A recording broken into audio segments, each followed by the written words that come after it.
It's a hidden classic, a bit spoiled sometimes by the placing between fashion at domestic airports, but in fact the Certina DS was introduced in 1959 and is until today a solid example for Swiss-made watchmaking.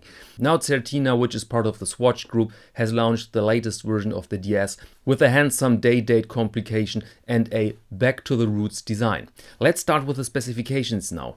Our watch has a case diameter of 40 mm, a length lug-to-lug of 48 and a height of 11.5. Lug width is 20. The watch has a sapphire crystal with anti-reflective coating and is waterproof up to 100 meters.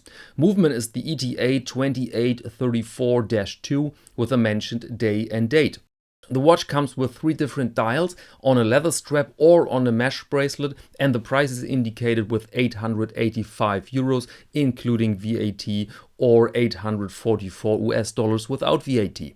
So let's begin with a quick look back into 1959. The DS that Certina established back then stands for double security and was a bundle of measures against shock, against moisture. So the goal was to create a very robust and reliable watch. If you're interested in details, I can recommend the homepage Vintage Certina CH, where you find old images and drawings, link here in the description. As a result, Certina back then was not seen as a luxury watch, but more as a high quality piece with an emphasis on longevity. So what looks today like a dress watch was in the late 50s in fact a tool. Speaking of the 50s, the new watch clearly has taken some design elements from that time, namely the dolphin hands and also the indices, and I must say taken with some knowledge and taste. That dial looks perfectly equilibrated, calm and interesting at the same time. No numerals, but 2-minute tracks which divide the dial in some sort of sectors. Certina and the DS-1 is subtle executed, also the day and date windows, very calm with great symmetry. They took some liberty with the case though. What looks from above very classic has some new forms seen from the side. These bulky crown guards there, don't know if that was necessary, but it might be a matter of taste.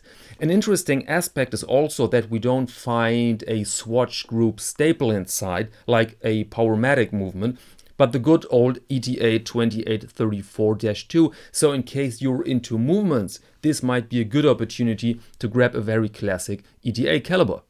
And in combination with that ETA, I like to mention the price again, because that's a very fair proposal, I think. Certina is not top tier, but the components here show a high standard, will serve you well, and I could name quite some competitors with prices twice that high.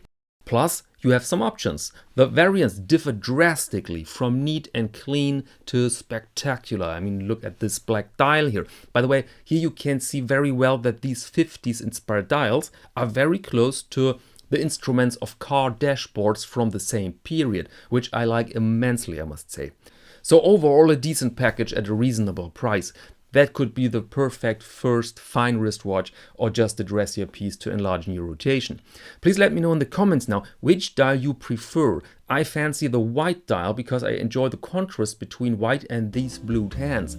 I would pair it with another strap though. And that's all for this episode. Thank you very much and see you next Monday to Watch of the Week.